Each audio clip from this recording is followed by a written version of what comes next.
America এবং ইসরায়েলের তাদের মিসাইল, তাদের ইন্টারসেপ্টরের এগুলোর ভান্ডার অত্যন্ত সংকীর্ণ অবস্থায় আছে, যে এই যুদ্ধের কোনোভাবে একটু বেশি দিন চালিয়ে নিয়ে যাওয়ার কোনো ক্ষমতা নাই তাদের।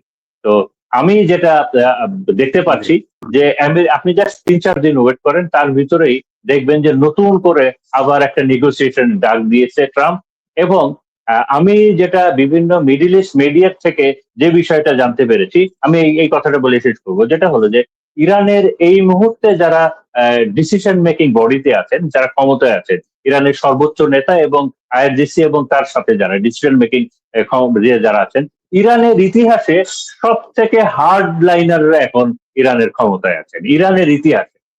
তো তারা এই যুদ্ধটাকে একটা অপরচুনিটি হিসাবে দেখছেন, যেটা ইসরায়েলি লবি ট্রাম্পকে বলেছিল যে আমরা যদি তোমার এই মুহূর্তে ইসরায়েলি লবি যদি আমরা তোমার পেছন থেকে চলে যাই, তাহলে তোমার ভরাডুবি তো নিশ্চিত হবে, একই সাথে তোমার মানে সামনে যে বিচার হবে তোমার, সেগুলো সামনে চলে আসবে। তো এই সব কিছু মিলেই একটা ট্রাম্প একটা শেষ চেষ্টা হিসাবে ইরানের সাথে এই ফাইনাল যে ব্যাটেলটা, যে যুদ্ধটা আমরা দেখতে পাচ্ছি, এই যুদ্ধে সামিল হয়েছে। যদিও আমেরিকার আমি আজ পর্যন্ত এই নতুন করে যুদ্ধ শুরু হওয়ার পরে কোন সামরিক বিশেষজ্ঞ কিংবা রাজনীতি বিশেষজ্ঞ কিংবা থিঙ্ক ট্যাঙ্ক যারা আছে, একটা মানুষও বলে নাই যে এই যুদ্ধ আমেরিকার জন্য কোনো কল্যাণ বয়ে আনবে এবং এই যুদ্ধে আমেরিকা জয়লাভ করবে। হ্যাঁ, একটা কথা আছে, এটাকে বলে হলো এসকালেশন ট্রাপ। মানে আমি অন্যভাবে উদাহরণ দিই যে সে আপনি অনেক পরিশ্রম করে অনেক টাকা পয়সা ব্যয় করে একটা ব্যবসা শুরু করেছেন, কিন্তু ব্যবসায় আপনি লস খাচ্ছেন, অনেক লস খেয়েছেন। আপনার জন্য সব থেকে ভালো হয় অনেক পরিশ্রম করেছেন, শ্রম দিয়েছেন, লস খেয়েছেন, এইটা মেনে নিয়ে এই ব্যবসাটা বন্ধ করে দেওয়া, এখান থেকে চলে যাওয়া। কিন্তু আমরা যেতে পারি না, আমরা তারপরেও মনে করি না আরেকটু দেখি, আরেকটু ইনভেস্ট করি, একটা শেষ চেষ্টা করে দেখি, আলটিমেটলি রেজাল্ট কখনো ভালো হয় না। তো এই ট্রাম্পের এটা হলো ওই এসকালেশন ট্রাম্প বলে এটা, যে আর একটু দেখি, শেষ চেষ্টা হিসেবে আর একটু দেখি যে ইরানকে একটু নমনীয় করা যায় কিনা। এবং ট্রাম্পের নিজের জীবন, নিজের ব্যবসা, তার বন্ধু বান্ধবদের ব্যবসা, তার রাজনৈতিক ক্যারিয়ার, এই সব কিছুকে নতুন করে আবার একটু পুনরুজ্জীবিত করা যায় কিনা। একই সাথে আমি আর একটা ইনফরমেশন বলে রাখি এখানে, ট্রাম্প তার যত ধরনের বন্ধু আছে, সেটা ইসরায়েলি লবি হোক, তার বিলিয়নিয়ার বন্ধু হোক, ট্রাম্প তার রিপাবলিকান ফ্রেন্ড হোক, যত ধরনের বন্ধু আছে, সে সকলের কাছে আবেদন জানিয়েছে যে তোমরাই আমাকে প্রেসিডেন্ট বানিয়েছিলা, তোমাদের কথাতেই আমি ইরান যুদ্ধ গেছি, আমি এখন বিপদে আছি, তোমরা সবাই মিলে আমাকে হেল্প করো, তোমরা সবাই মিলে আমাকে এখন হেল্প করো, আমার রাজনৈতিক ক্যারিয়ারকে হেল্প করো। তো এটা হলো আমেরিকার দিক দিয়ে যাচ্ছি। দ্বিতীয়ত, দেখেন পৃথিবীতে আজ পর্যন্ত যত যুদ্ধ হয়েছে, বিমান বোমা বর্ষণ করে অথবা এয়ার ব্যাটেল দিয়ে কোনো যুদ্ধে কখনো সাকসেস বয়ে আনে নাই। মানে বোম্বিং করে কখনো কোনো যুদ্ধের আপনার যে অবজেক্টিভ থাকে সেটা অ্যাচিভ করা যায় না, এটা যায় না, এতে একটা দেশের ক্ষতি সাধন করা যায়। তো সমর বিশেষজ্ঞরা সব বলছেন যে 40 দিনের যে যুদ্ধে যে এয়ার ব্যাটেলে আমেরিকা যখন হেরে গেল ইরানের কাছে, তখন তারা বাধ্য হলো যে ইরানের উপরে একটা ওই যে আপনি যে ব্যারিকেড দিয়েছে, যেটা নেভাল ব্লক দিয়েছে, যেটা তারা একটা ব্লকেড গেল।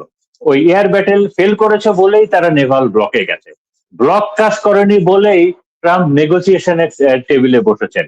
তো নতুন করে এই ব্লক আবার কাজ করবে না, নতুন করে যে আবার যে এয়ার ব্যাটেল শুরু করা হচ্ছে, এটাও কাজ করবে না।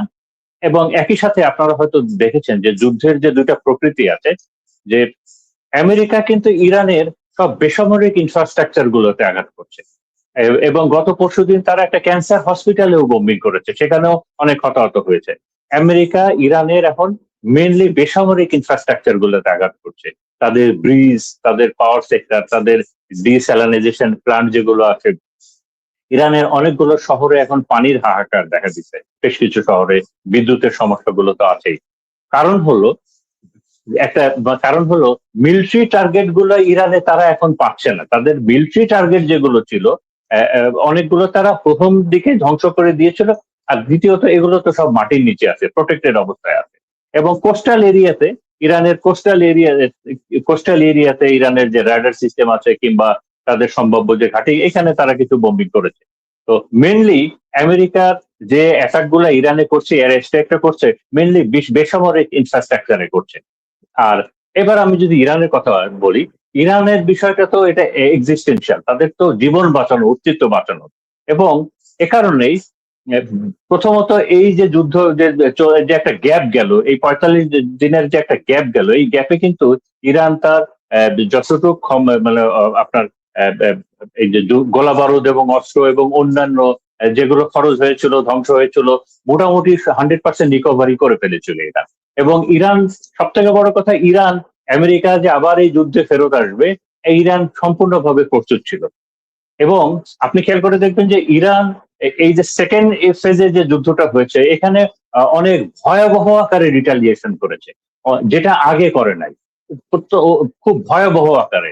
কারণ যে বিশেষ করে কুয়েত, বাহরাইন, এই দেশগুলো তো প্রায় সরকার হয়ে গেছে। আমেরিকান যতগুলো বেস ছিল, এইখানে যতগুলো ঘাঁটি ছিল, লজিস্টিক বেস ছিল, এগুলো তো সরকার হয়ে গেছে। জর্ডান, আরব আমিরাত, ইভেন ইভেন সৌদি আরবেও আমেরিকান ঘাঁটিগুলোতে এখনই হয়েছে। তো এই যে রিটালিয়েশন গুলো হচ্ছে, এবং আমেরিকার ইরানের যে মিস্টার আয়াতুল্লাহ আরাবি একজন আছেন, উনি উনি পুরনো, মানে আলী খমেনির খুব ঘনিষ্ঠ ছিলেন, উনি একজন ইরানের প্রভাবশালী। উনি বলেছেন যে দেখেন, এই নেগোসিয়েশন চলাকালীন আমেরিকা ইরানের উপরে 3বার আঘাত করেছে, বম্বিং করেছে, তো আমরা কোনোভাবেই আর নেগোসিয়েশন টেবিলে বসবো না, আমেরিকার সাথে আমাদের আর কোনো নেগোসিয়েশন নাই। তো এখানে ইরানের প্রফেসর মারান্ডি আছেন, আব্দুল্লাহ মোহাম্মদ মারান্ডি।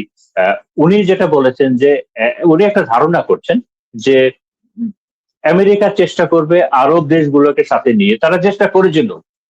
আপনারা হয়তো খেয়াল করেছেন যে ইরান নতুন করে ওমানের উপরে আক্রমণ করেছে, ওমানে আমেরিকান যে বেজ আছে সেখানে আক্রমণ করেছে। ওমানে কেন, ওমান তো মোটামুটি ইরানের পক্ষেই ছিল।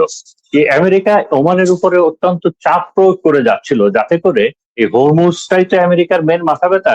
এই হরমুজের 2টা অংশ আছে, একটা অংশ ইরানের দিকে, আর একটা অংশ আছে ওই ওমানের দিকে আর কি, এই স্ট্রিটের। আমেরিকা খুব চাচ্ছিল, খুব চাপ দিয়ে যাচ্ছিল ওমানের উপরে, যাতে করে এই হরমুজে জাহাজ চলাচলটা এই ওমানের সাইড দিয়ে হয়, এবং আমেরিকা এবং ওমান মিলে সেটা নিয়ন্ত্রণ করবে। কিন্তু ইরান এটা অ্যালাউ করেনি। যে কয়েকটা জাহাজ এই পথ দিয়ে যাওয়ার চেষ্টা করেছিল, সবগুলোতে ইরান অ্যাটাক করেছে, সবগুলোতে ইরান অ্যাটাক করেছে। তো এবং একই সাথে এটাও যেটা মনে হচ্ছে যে এই হরমুজ ইরানের কন্ট্রোলেই থাকবে, এটা এটা আমেরিকা তার আওতায় নেওয়ার কোনো ক্ষমতাই আমেরিকার নাই। এখানে হরমুজের বিষয়ে আরেকটা বিষয় আছে, যে এই যে রেড সি, যেটা মানে হরমুজটা যে সাগরে আছে, এই সাগরের গভীরতা অনেক কম। তো আমেরিকার নেভি অত্যন্ত শক্তিশালী, বাট আমেরিকার নেভিটা ডিজাইন হলো ব্লু ওয়াটার ব্যাটেলের জন্য, মানে গভীর পানি, যেখানে সাগরে যথেষ্ট ডেপথ আছে। এই হরমুজ এবং এই সাগরের ডেপথ অনেক কম। এই এত অল্প পানিতে, অল্প ডেপথে যুদ্ধ করার মতো ক্যাপাবিলিটি আমেরিকার নাই। এই এই ধরনের সাবমেরিন কিংবা এই ধরনের ব্যাটেলশিপ গুলো আমেরিকার তেমন একটা নাই। ইরান তার সমস্ত নেভিটা ডিজাইন করেছে এইটাকে উপযুক্ত করে। এ কারণেই এইখানে এইখানে এই যে এই পার্সিয়ান গালফে, এইখানে এই এই এই নৌ যুদ্ধ করার ক্ষমতাটাও আমেরিকা নাই। আমেরিকা যে অনেক নৌবাহিনী পাঠিয়েছে, আপনারা দেখবেন এগুলো সব দূরে থাকবে, এগুলো অনেক সব দূরে থাকবে। একই সাথে ইরানের পররাষ্ট্রমন্ত্রী, উনি কাতারে গিয়েছিলেন। কাতারের যে আমির, উনি কিছুদিন আগে মারা গেছেন, তার ফিউনারেলে অংশগ্রহণের জন্য। সেখান থেকে উনি বলেছেন যে দেখেন, আমরা খবর পাচ্ছি যে আমেরিকা প্ল্যান করছে যে আমাদের উপরে ট্যাকটিক্যাল নিউক্লিয়ার ওয়েপেন ইউজ করার জন্য, যেহেতু আর কোনোভাবেই যুদ্ধের কোনো সফলতা পাচ্ছে না। তো ট্যাকটিক্যাল নিউক্লিয়ার ওয়েপেন আমাদের উপরে অ্যাটাক করার জন্য। তো উনি তখন মনে করে দিচ্ছেন যে দেখেন, ইরান অনেক বড় একটা দেশ, 1.7 মিলিয়ন বর্গ কিলোমিটারের একটা দেশ ইরান। তো আমরা অনেকগুলো পারমাণবিক বোমা অ্যাবজর্ব করে নিতে পারবো। আমাদের আমাদের মরুভূমি আছে, পাহাড় আছে, আমাদের দেশের সাইজ অনেক বড়। কিন্তু একবার যদি আমার দেশের উপরে পারমাণবিক কিংবা ট্যাকটিক্যাল নিউক্লিয়ার ওপেন ব্যবহার করা হয়, ইসরায়েল কিন্তু সম্পূর্ণ ধ্বংস হয়ে যাবে। কারণ ইসরায়েল তো একটাও নিতে পারবে না। এইটা আপনারা কাইন্ডলি মাথায় রাখবেন। তো একই সাথে এখানে কিছু আপডেট আমি বলি, যেমন এই যুদ্ধে শুরু হওয়ার ভেতরে, চলমান যুদ্ধের ভেতরে, রাশিয়ার পররাষ্ট্রমন্ত্রী ইরানে এসেছিলেন একটা স্পেশাল বিমানে, যে বিমানগুলো নর্মালি প্রচন্ড প্রোটেক্টেড থাকে এবং যেটা যুদ্ধের ময়দানের ভেতরেও গোলাগুলির ভেতরেও চলাফেরা করতে পারে। এই বিমানে করে এই যুদ্ধের ভেতরেও উনি ইরানে এসেছিলেন, ইরানের প্রেসিডেন্টের সঙ্গে দেখা করেছেন এবং সঙ্গে করে উনি ইরানের এনার্জি মিনিস্টারকে, রাশিয়ার এনার্জি মিনিস্টারকে নিয়ে এসেছিলেন।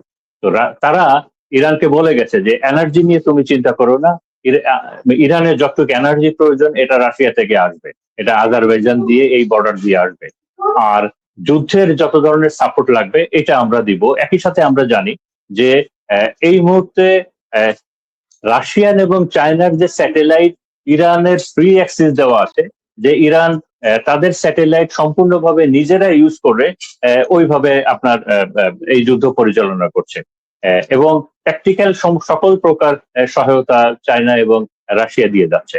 একই সাথে আমি যে আমেরিকার যে সিনেটর লিন্ডসে গ্রাহাম ছিল, যে মারা গেল আর কি, যে যে ইবলিসটা যে মারা গেল, তার কিন্তু একটা কথা ছিল, সে বলেছিল, সে অনেকবার বলেছে যে ইরানকে ধ্বংস করে দাও, ইরান যুদ্ধে জয়লাভ করো এবং এর ফলে আমরা অনেক ধনী হয়ে যাব, ইরানের তেল গ্যাস আমাদের কাছে আসবে, একই সাথে রাশিয়া এবং চায়নাকে আমরা হাঁটু গেড়ে বসতে বাধ্য করব।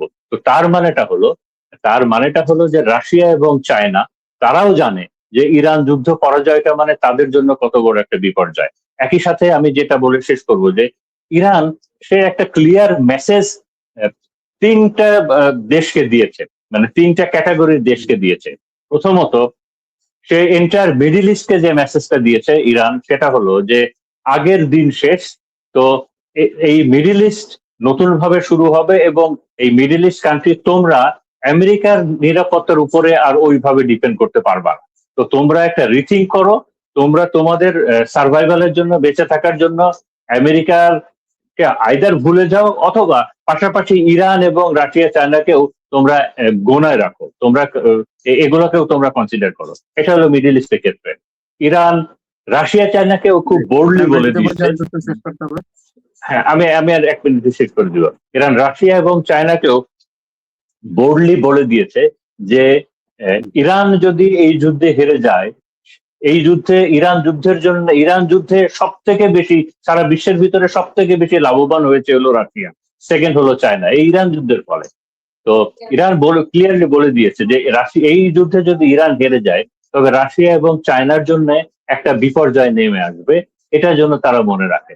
এবং একই সাথে এটা পৃথিবীর সকল, বিশেষ করে আমেরিকান এক্সপার্টরা জানে, তারা বলছে যে যুদ্ধটা এইভাবে চললে, যেভাবে এখন চলছে, তো আমেরিকা এবং ইরানের ভিতরে তারা বলছে এটাকে it is going to be a battle of the last missile, মানে যার মিসাইল আগে শেষ হবে সে যুদ্ধে হেরে যাবে।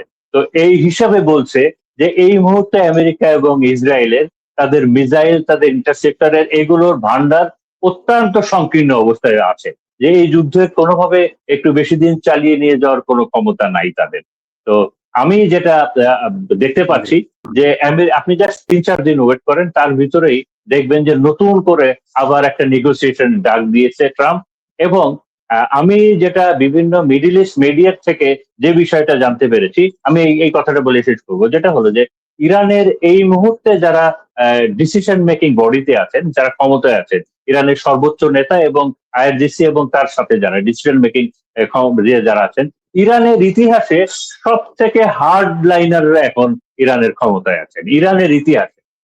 তো তারা এই যুদ্ধটাকে একটা অপরচুনিটি হিসাবে দেখছেন, যে এই যুদ্ধের মাধ্যমে সবকিছু একবারে মানে সেটেল করে ফেলবে, মানে বারবার শান্তি চুক্তি পজ, আবার 6 মাস পরে আবার যুদ্ধ ঘুরে ফিরে আসবে, এটা তারা চাচ্ছেন না। তো ইরানের যে হার্ডলাইনার যারা এখন আছেন, যে কমান্ডে যারা আছেন, দায়িত্বে যারা আছেন, ডিসিশন মেকিং এ যারা আছেন, তারা এই যুদ্ধটাকে অপরচুনিটি হিসেবে দেখতে চাচ্ছেন এবং তারা চাচ্ছেন যে এই এন্টায়ার মিডিল ইস্টে যেন নতুন করে একটা ওয়ার্ল্ড অর্ডার আসে এবং সবকিছুর জন্য আবার নতুন করে শুরু হয়, এবং সেই লক্ষ্যেই তারা চালিয়ে যাচ্ছেন। এবং আমি পরে আবার একটু এক্সপ্লেন করব এই বিষয়টা। এবং আমার কাছেও তাই মনে হচ্ছে, একই সাথে অনেক ওয়েস্টার্ন থিঙ্ক ট্যাঙ্কেরও মনে হচ্ছে যে খুব সম্ভব এই যুদ্ধে ট্রাম্প ওই আপনার মুস্তফা খমেনি ট্রাপে পা দিয়েছেন।